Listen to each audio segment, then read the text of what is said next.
जैसा कि कल की बहुत ही सफल और अहम बैठक के बाद औपचारिक तौर पे घोषणा करी गई है कि कई सारी पॉलिटिकल पार्टीज, कई सारे राजनीतिक दल देश की जनता के मूड को भांपते हुए और देश की जनता के आह्वान पे एक साथ आए हैं इस देश के लिए, इस देश को महंगाई से छुटकारा दिलाने के लिए, इस देश को बेरोजगारी से छुटकारा दिलाने के लिए, इस देश के अंदर सामाजिक समरसता लाने के लिए, इस देश को आगे बढ़ाने के लिए।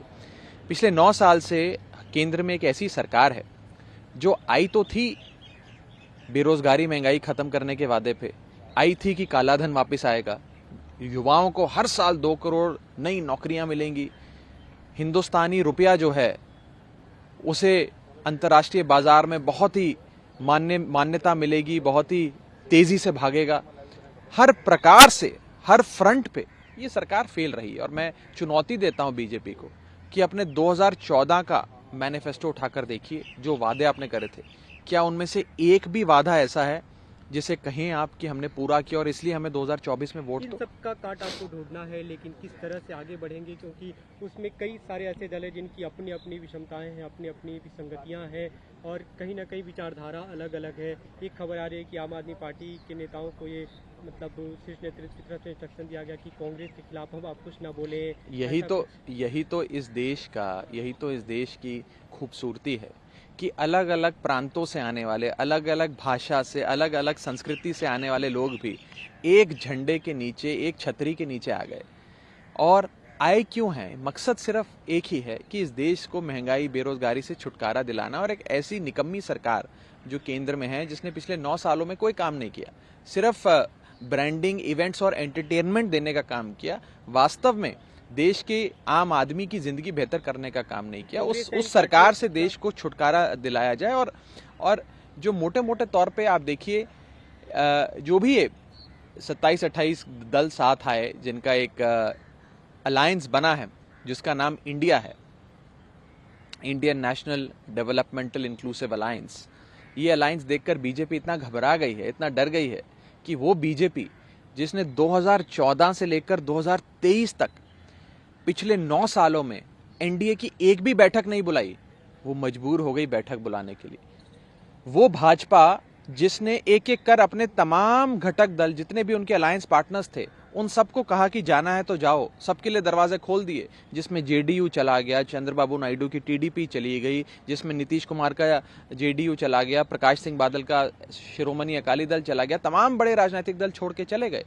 आज उसी बीजेपी को इतना डर सता रहा है कि अब उन्हें अपना कुनबा बढ़ाने के लिए छोटी छोटी पार्टियों को जोड़ना पड़ रहा है। कुछ 38 पार्टियां शायद जोड़ी हैं, जिसमें से मुझे लगता है कोई 32 पार्टियों का तो नाम भी हमने आज तक नहीं सुना कभी। और ये भी बताया जा रहा है कि शायद उन 38 पार्टियों में से 24 पार्टियां ऐसी हैं जिसका पार्लियामेंट में एक भी सांसद नहीं है। तो आप देखें कि किस प्रकार से एक थ्योरेटिकल एक्सरसाइज बीजेपी ने करी है कि बस 38 चिल्लाएं कि हम लोग अब बहुत बड़े हो गए, हमारा कुनबा 38 का हो गया एनडीए का। और अंत में इतना कहना चाहूंगा कि प्रधानमंत्री मोदी जी और बीजेपी तो अक्सर ये कहा करती थी कि एक अकेला सब पर भारी, मोदी बनाम ऑल अदर्स, मोदी बनाम मैनी, ये चुनाव हुआ करता था।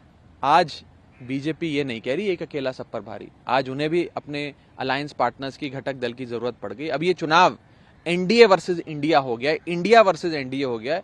और जब इंडिया का सामना किसी से होता है तो आप जानते हैं कि जीतता तो इंडिया ही है। बिल्कुल, आप लोग लगातार हमला कर रहे हैं एनडीए और बीजेपी पे, लेकिन आपके अब नए घटक की बात करते हैं तो क्या ये सच है कि अब आप लोग एक दूसरे पे हमले नहीं करेंगे? ऐसा कुछ इंस्ट्रक्शन दिया गया है कि आप कांग्रेस के खिलाफ ना बोले, टीएमसी के खिलाफ? देखिए, राजनीतिक मतभेद या वैचारिक मतभेद तो अक्सर एक परिवार के भीतर होते हैं, एक परिवार में भी होते हैं। नहीं, देखिए, एक परिवार के भीतर भी होते हैं, पर मुझे लगता है कि जो मेन मुद्दे हैं इस देश के, महंगाई कैसे दूर करनी है, बेरोजगारी कैसे दूर करनी है, उन सारे मुद्दों पे साथ में आएंगे लोग तो जरूर इस देश की बढ़ोतरी होगी। और आप याद करें 70 का दशक, मैं अक्सर इस बात को कहता हूं कि जब इस देश में इमरजेंसी लागू हुई थी और उस समय की बड़ी शक्तिशाली सरकार थी मिसेस इंदिरा गांधी की, उस सरकार को हटाने के लिए पूरी देश की आवाम इकट्ठा हुई थी और एक एक राजनीतिक दल, जनसंघ के साथी जुड़ गए कम्युनिस्ट के साथ, कम्युनिस्ट जुड़ गए सोशलिस्ट के साथ, और एक छतरी जनसंघ जनता पार्टी की बनी,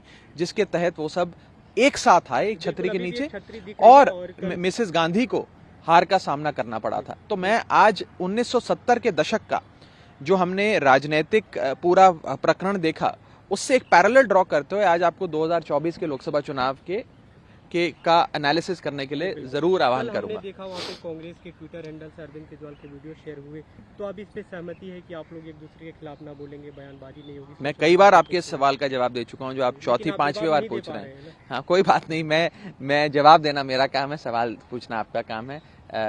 जैसा कि मैं कह रहा हूँ, वैचारिक मतभेद और राजनीतिक मतभेद चलते रहते हैं, हो सकता है आगे भी चलेंगे, लेकिन बात जो गूढ़ बात वो है कि देश को महंगाई बेरोजगारी से कैसे छुटकारा दिलाना है, देश की उन्नति कैसे हो, सोशल वेलफेयर स्कीम्स कैसे लाई जाएं, इन सब पर अगर एक समानता से, एक यूनैनिमिटी से एक राय बनती है सबकी, तो इससे बेहतर इस देश के लिए कुछ नहीं हो सकता। क्या ये जो नाम है उसे लेकर मतलब ये खबरें आ रही हैं कि कैसे उस पर सहमति बनी? नाम का प्रस्ताव किसने दिया? डेवलपमेंटल होना चाहिए, डेमोक्रेटिक होना चाहिए, ये सब? आपको नाम कैसा लगा, आप बताएं। नाम तो मतलब अच्छा लगा आपको? मैं अच्छा बुरा कैसे कह सकता हूँ, आप लोग अपनी नहीं, आपको अच्छा लगा कि नहीं, पहले बताएं। जाना है, आप बताइए इसका स्वरूप देखिए, कैसे ये सामने आया? कोई किसने क्या सोचा है? क्रेडिट लेने की लड़ाई नहीं है कि किसने प्रस्ताव दिया, किसने सेकंड किया। मैं उस विषय पे ना जाते हुए ये कहूँगा कि बेहतरीन नाम है, और इसमें देश का हर एक नागरिक समाता है, और इससे बेहतर नाम शायद हो नहीं सकता था। और मुझे लगता है कि जब जब हिंदुस्तान का, इंडिया का मुकाबला किसी से हुआ है, तो इंडिया हमेशा जीता है, बिल्कुल, क्योंकि लेकिन सत्य हमेशा इंडिया के साथ खड़ा है। तो मुझे ये विश्वास है कि 2024 के चुनाव में भी चक दे इंडिया हो जाएगा और इंडिया जीतेगा। कोई भी रिसर्च होता है, कोई भी खोज होती है, तो आविष्कारक का नाम सामने आता है। हम वो आपसे जानना चाहते हैं नहीं, कि मैं किसने सुझाया? कतई कहाँ से निकल नहीं, कर मैं आया? कतई भी इस क्रेडिट वॉर में नहीं पढ़ना चाहूँगा। मुझे लगता है कि सब एक प्लेटफॉर्म पे साथ आए हैं, जिसने नाम दिया है, जिसने उसको सेकंड किया, सबकी सहमति से तय हुआ है, और बेहतरीन नाम है, और इस नाम से बीजेपी घबराई हुई है, डरी हुई है।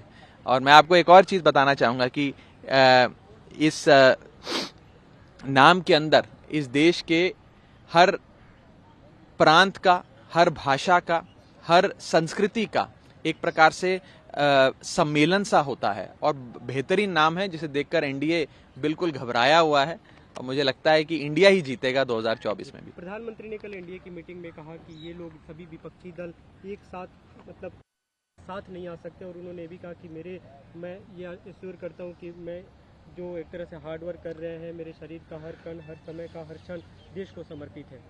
देखिए, अगर हमारा जो ये एक कुनबा बना है, अगर ये इतना ही कमज़ोर होता और इतना ही ख़राब होता और इतना ही निंदनीय होता, तो आज एनडीए को इन 38 पार्टियों की ज़रूरत ना पड़ती। और ऐसी पार्टियां जिसमें 24 पार्टियों के पास एक भी सांसद नहीं है, बता रहे हैं मात्र 2 या 3 पार्टियां हैं जिनके पास 5 से ज़्यादा सांसद हैं। चुनाव ये केंद्र का लड़ने चढ़े हैं, लेकिन सांसद इनके घटक दल में है ही नहीं। तो मुझे लगता है कि एक थ्योरेटिकल एक्सरसाइज बीजेपी कर रही है, और डरी हुई है एनडीए से। एनडीए डरा हुआ है इंडिया से कि कहीं ये इंडिया वाले जो हैं ये आगे ना निकल जाएं दौड़ में। अभी इसकी शुरुआत तो काफ़ी अच्छी दिख रही है, और वहाँ पे जो सबसे अच्छी तस्वीर आई आपने, जब आप और केसी वेणुगोपाल जब गले मिले, वो वीडियो काफ़ी सबने देखा।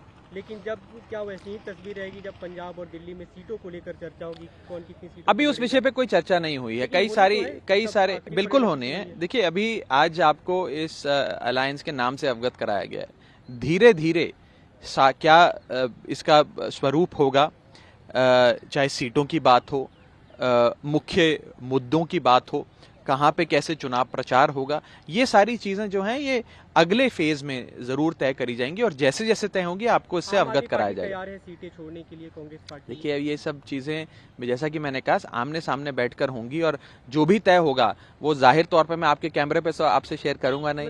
ये तो बंद कमरे में चर्चाएं होंगी, और जो चर्चा